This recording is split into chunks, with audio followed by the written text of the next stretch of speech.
Last week, a woman died. Her name was Alice Brock. She was 83 years old, and she was the inspiration for this song by Guthrie. And this song inspired me to question the Vietnam War when I was living in Australia at the time, and to stop being a Catholic right-winger and become a libertarian and a freedom fighter without fighting, though. So the song is called Alice's Restaurant. I've been singing it for 56 years. This is for Alice. This song is a song about Alice, but Alice isn't the name of the restaurant. Alice is just the name of the song. So that's why we call it Alice's Restaurant.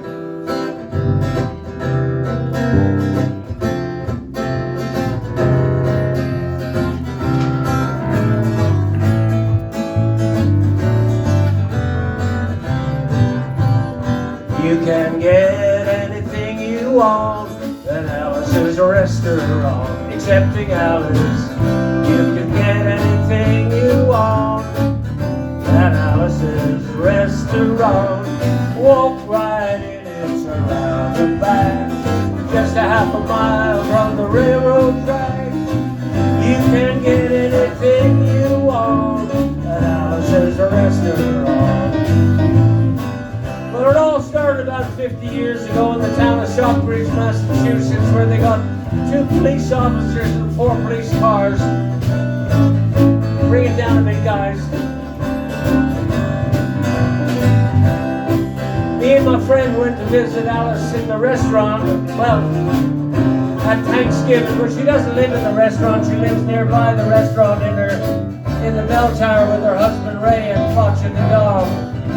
And living in the bell tower like that, they got a room downstairs where the pews used to be, so they didn't have to take out their garbage very often.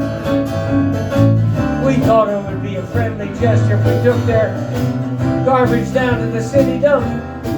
So we put it in the back of a red VW microbus with shovels and rakes and implements of destruction, and headed off towards the city dump.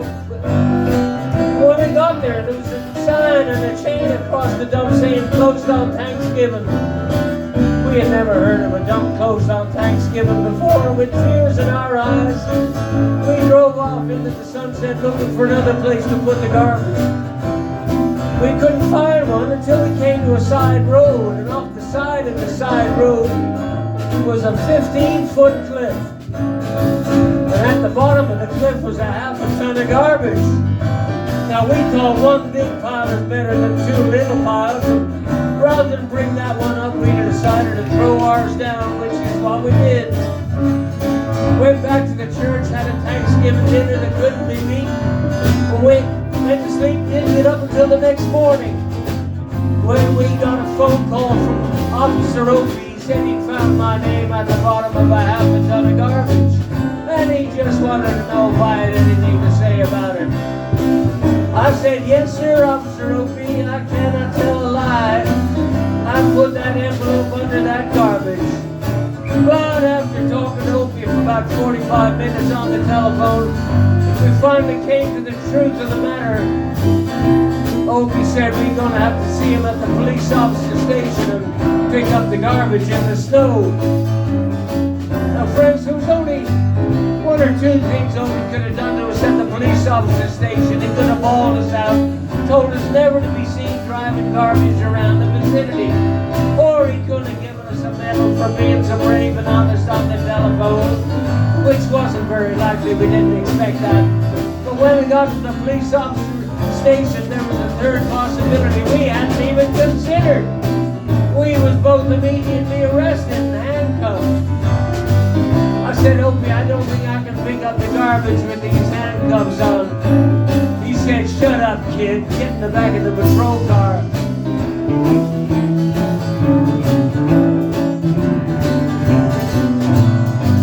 So we got in the patrol car, drove to the scene of the crime.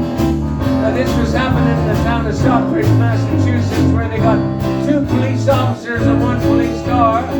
But when we got to the crime, there was 50 police officers and about 20 police cars, being the biggest crime of the last 50 years, and everybody wanted to get in the newspaper story about it.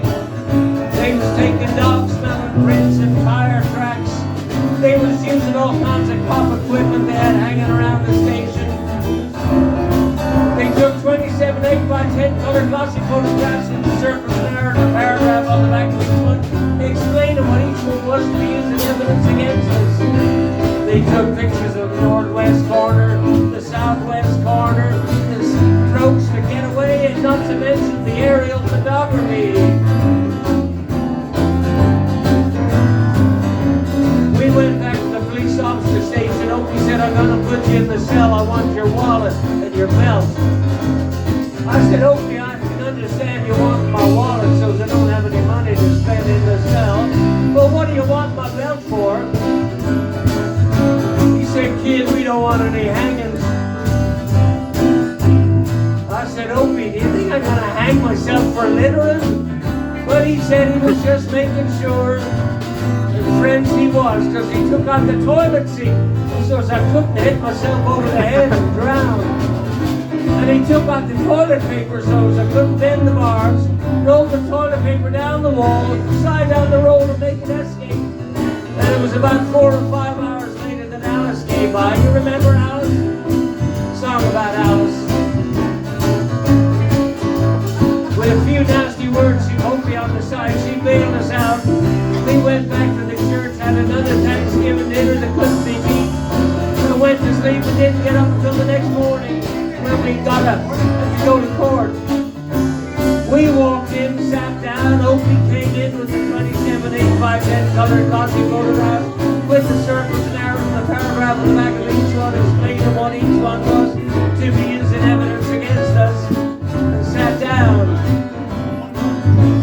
The judge came in. Man said, all rise. We stood up and the judge came in with the seeing eye dog.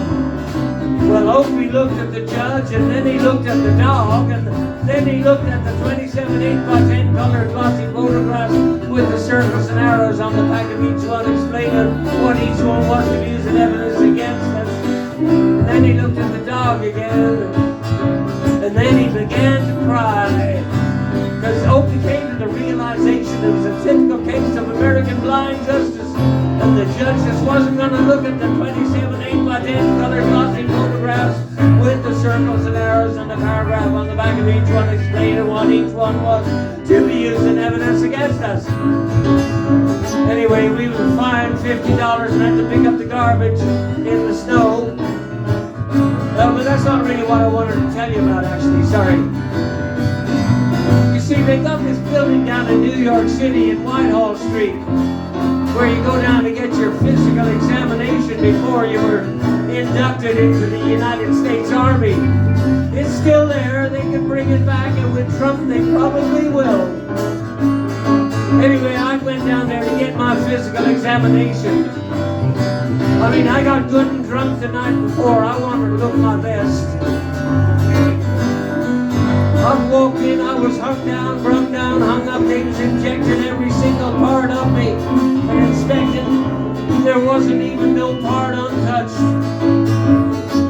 I finally came to the last guy. I said, what do you want? He said, kid, I want you to go see the psychiatrist, room 604. I walked into the shrink. I said, shrink, I want to kill. I want to kill. I mean, I want to kill. I want to see blood and gore and guts, veins in my teeth, eat dead, burnt bodies. I mean, kill. And I started jumping up and down, yelling, kill, kill. And they started jumping up and down with me. And we would both yelling, kill, kill. Until the sergeant came in, and the medal on me and sent me on down the hall and said, you're our boy. I didn't feel too good about it. I proceeded on down the hall, getting more injections, infections, inspections. I was there for a long time. I finally came to the last guy. He said, I got one question for you, boy. Have you ever been arrested? And I told him the story of the ALICES restaurant massacre with the full orchestration, 5-part harmony. And he stopped me right there and he said, kid, have you ever gone to court? And I told him on the air. 27 8x10 colored glossy photographs with the circles and arrows, and then the paragraph on the back of each one explaining what each one was to give and evidence against us. He said, kid, I want you to go sit on that bench over there marked Group W. Now, kid. I went over to the Group W bench, which is where they put you if you not be moral enough to join the army after committing your special crime. There was all kinds of mean, ugly, nasty-looking people on the bench there. Mother rapers, father stabbers, father rapers. And the meanest father raper of them all, he was mean and ugly and nasty and horrible. He came over and he said, kid, what you get? I said, I didn't get nothing. I had to pay $50 to pick up the garbage in the snow. He said, kid, what was you arrested for? And I said, littering. And they all moved away from me on the bench, gave me the hairy eyeball and all kinds of nasty looking looks, until I said, and creating a nuisance. And then they all came back, shook my hand, had a great time, talked about crime, mother rape, father stabbing, father rape. That was a great time there on the Group W bench. And then the sergeant came in, held up a piece of paper and said, kids, this piece of paper's got 49 cents. We want to know the details of the crime and the arresting officer's name and everything you got to say pertaining to the crime. And he talked like that for about 45 minutes. Nobody understood a word that he said. But I filled out the form, filled out the whole story with the 5-part harmony, full orchestration. And then I turned over the piece of paper, and there in the middle of the piece of paper was written the following words. Kid, have you rehabilitated yourself? I said, Sergeant, you got a lot of damn gall. Ask me if I rehabilitated myself. I mean, I'm sitting here on the Group W bench. I'm sitting here on the Group W bench, and you want to know if I'm moral enough to join the army, burn women, kids, houses, and villages after being a litter bug. He said, kid, we don't like your kind, and we're going to send your fingerprints off to Washington, kid. And friends somewhere in Washington is studying black and white of my fingers. And the only reason I'm telling you this story is you may know someone in a similar situation someday. Or you may be in a similar situation. If you're in a situation like that, there's only one or two things you can do. Walk into the shrink, sing them a bar of ALICES, a restaurant, and walk out. If only one person does it, they may think he's crazy and they won't take him. And if two people do it in harmony, they might think you're both faggots and they won't take either of you. And can you imagine 50 people a day walking in, singing a bar at ALICES restaurant and walking out? They'll think it's a movement. And that's what it is, friends, the ALICES restaurant anti-massacre movement. And all you gotta do to join and sing it the next time it comes around on the guitar.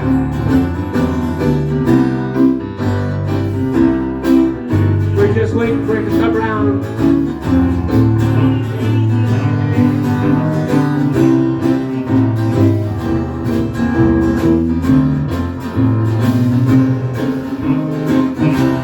Okay, here it comes.